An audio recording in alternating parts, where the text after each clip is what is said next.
હવે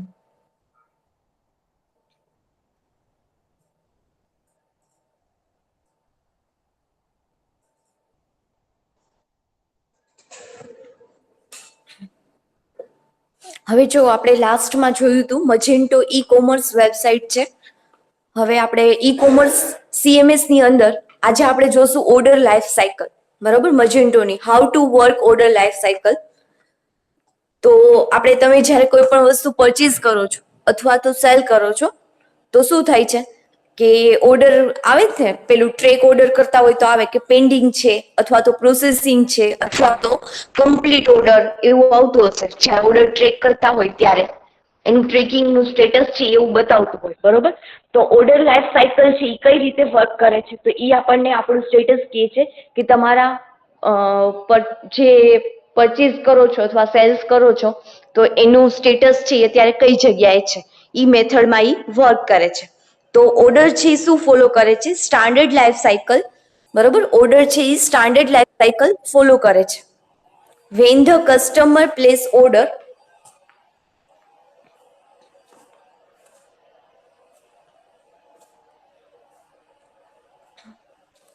બરાબર, order standard life cycle follow કરે છે.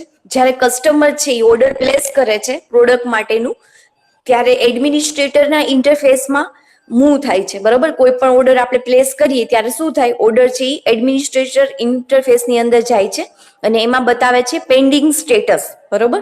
પછી જ્યારે એ ઓર્ડર પ્રોસેસ થાય છે તો ઓર્ડરનું સ્ટેટસ ફરી પાછું ચેન્જ થાય છે. કરંટ સ્ટેટમાંથી શું થઈ જાય છે તો કે પ્રોસેસિંગ વર્કફ્લો, અને એકવાર ઇનવોઇસ ક્રિએટ થઈ જાય, બિલ જનરેટ થઈ જાય ઓર્ડરનું, એટલે શું બતાવે, પ્રોસેસિંગ સ્ટેટસ બતાવે. અને જ્યારે શિપિંગ થઈ જાય, કોઈ પણ પ્રોડક્ટ તમે પરચેઝ કરતા હોય અને શિપ થઈ જાય તમારી ઘરે તો શું બતાવે, કમ્પ્લીટ ઓર્ડર એવું બતાવે, બરોબર. તો ઓર્ડર સ્ટેટસ ઇન મજેન્ટો, તો ઓર્ડર સ્ટેટસ થી આ રીતે જ થાય. આ એનો ડાયાગ્રામ છે. ફર્સ્ટ ન્યૂ ઓર્ડર કરો છો, તમે ન્યૂ ઓર્ડર પ્લેસ કરો છો, સબમિટ કરો છો. જો કેન્સલ થશે તો કઈ પ્રોસેસ નહીં થાય, પણ જો તમે હોલ્ડ ઉપર રાખો છો તો પેન્ડિંગ સ્ટેટસ બતાવશે, બરોબર. બિલ પે કરશો, પેન્ડિંગ પેપલ બિલ પે કરો છો તો શું બતાવે છે, પ્રોસેસિંગ બતાવે છે. અને ઓર્ડર શિપ થશે ત્યારે કેવું સ્ટેટસ બતાવશે, કમ્પ્લીટ સ્ટેટસ બતાવશે. તો જનરલી આ ઓર્ડરની સ્ટાન્ડર્ડ લાઈફ સાયકલ છે. રેડી. અને હવે નેક્સ્ટ સ્ટેપ છે ઓર્ડર લાઈફ સાયકલના કેવી રીતે, તો ફર્સ્ટ આપણે મજેન્ટો એડમિન પેનલમાં લોગિન થાય છે, સેલ્સ મેનુમાં ઓર્ડર ઓપ્શનમાં, બરોબર. મજેન્ટો એડમિન પેનલમાં લોગિન થવાનું. અહીંયા જુઓ સેલ્સ મેનુમાં ઓર્ડર ઓપ્શનમાં ઓર્ડર લાઈફ સાયકલ આ રીતે વર્ક કરે છે. અને આના ઉપર વ્યૂ ઉપર ક્લિક કરશો એટલે લિસ્ટ ઓફ જેટલી પ્રોડક્ટ તમે ઓર્ડર કરી છે એ લિસ્ટ ઓફ ઓર્ડર બતાવશે. અને લાસ્ટમાં શું બતાવશે, કમેન્ટ હિસ્ટ્રી. અને અહીંયા ટ્રેક નામનું બટન પણ અવેલેબલ છે, જ્યાંથી તમે તમારો ઓર્ડર છે એ ટ્રેક કરી શકો છો. કેમ તમે સ્નેપડીલમાં, ફ્લિપકાર્ટમાં કરતા હોય ને એ રીતે.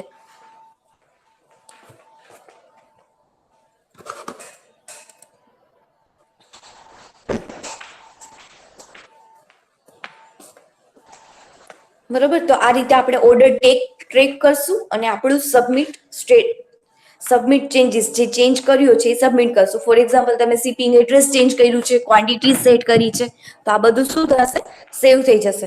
તો ઓર્ડર લાઈફ સાયકલ આ રીતે વર્ક કરે છે. સેલ્સમાં જસ્ટ ઓર્ડર ઉપર ક્લિક કરવાનું, જે ઇન્ફોર્મેશન પૂછે છે ન્યૂ આઇટમની અથવા તો સેવ કરવું હોય તો સેવ કરવાનું, શિપિંગ એડ્રેસ ને આ બધું સેટ કરવું હોય તો સેટ કરવાનું. હવે તમારે ઓર્ડર ઓપ્શન સેટ કરવા છે મજેન્ટોની અંદર, તો પણ આપણે કઈ જગ્યાએ જવું પડશે, તો કે એડમિન પેનલમાં જવું પડશે.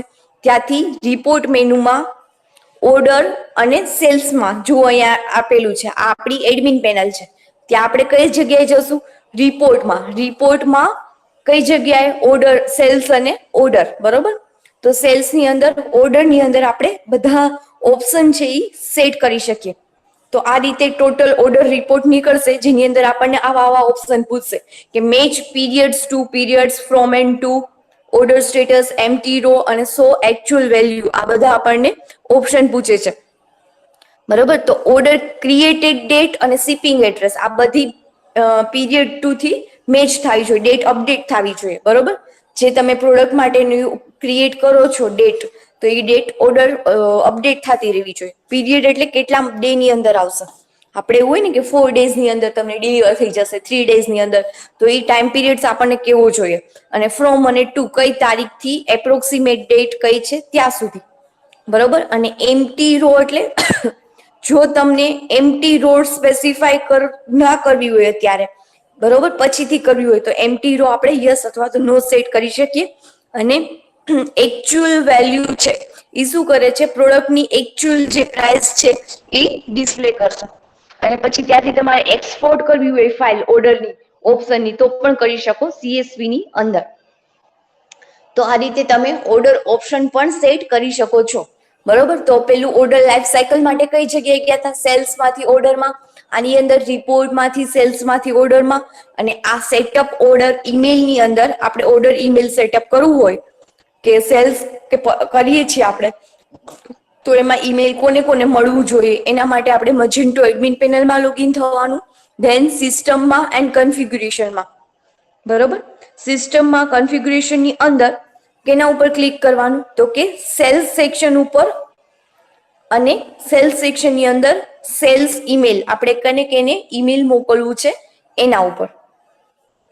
અને પછી શું કરવાનું, તો કે select scope under current configuration scope for which you want to configure.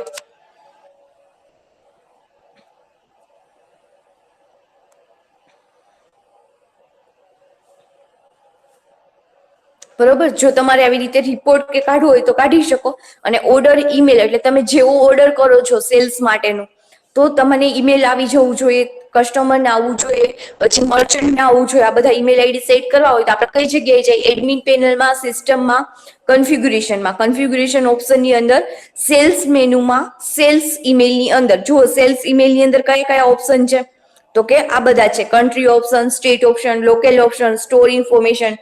આ તમારે સેટ કરવા હોય તો કરી શકો. બાકી કોના ઉપર ક્લિક કરવાનું, કરંટ કન્ફિગ્યુરેશન સ્કોપ ઉપર, which you want this configuration to apply, જે તમારે એપ્લાય કરવું છે, બરોબર. તો under sales email page expand the order panel. Sales email પેજની અંદર શું કરવાનું છે, આપણે ઓર્ડર પેનલને એક્સપાન્ડ કરવાનું છે, જેથી આપણને ઘણા બધા ઓપ્શન પૂછશે.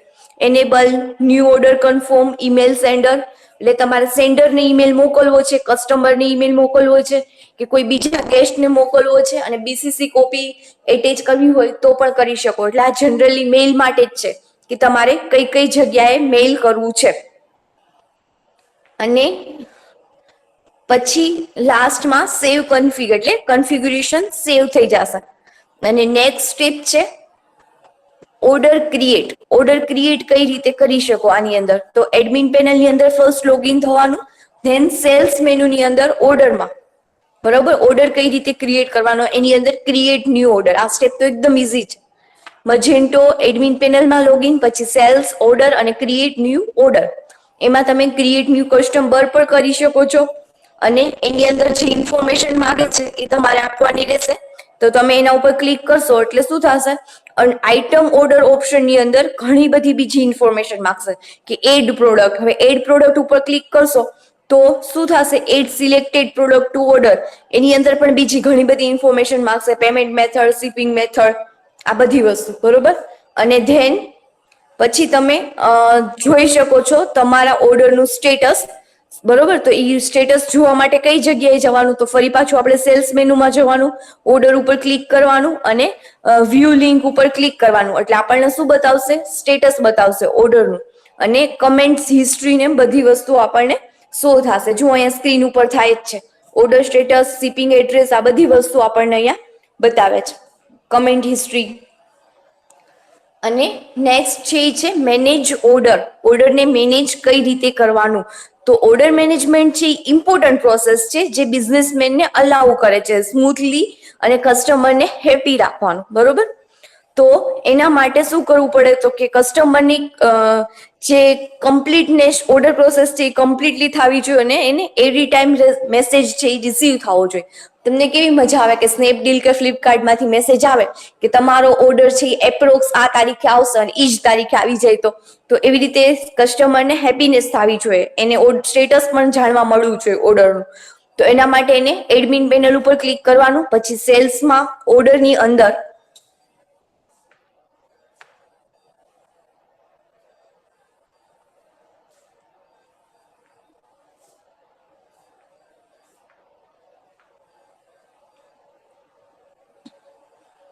સેલ્સમાં ઓર્ડરની અંદર ક્લિક કરશો એટલે તમને શું થશે? આવી સ્ક્રીન છે એ ડિસ્પ્લે થશે અને આની અંદર લિસ્ટ ઓફ ઓર્ડર છે એ ડિસ્પ્લે થશે.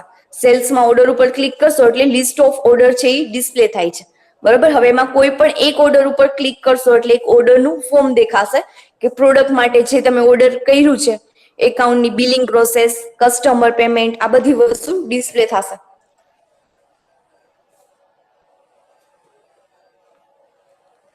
બરોબર. તો આની અંદર તમને ઓર્ડરનું ફોર્મ બતાવે છે આખું, જેમાં જુઓ કસ્ટમરનું શિપિંગ એડ્રેસ, પછી એનું સ્ટેટસ બધું છે.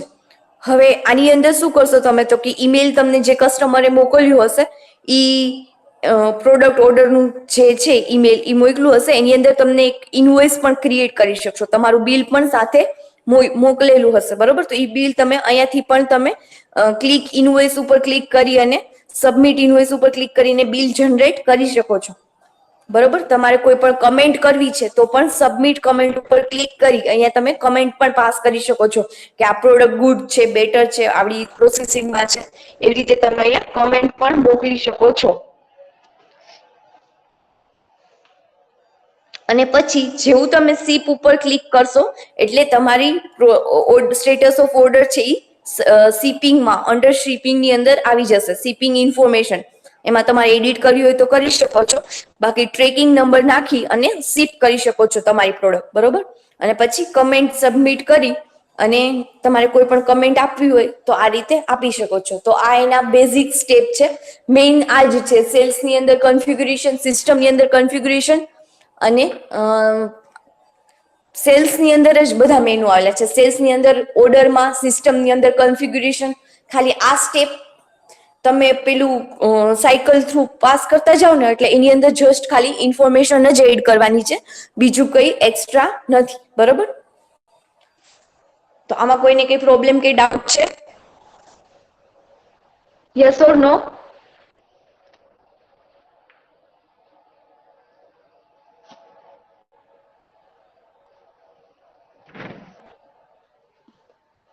Yes or no?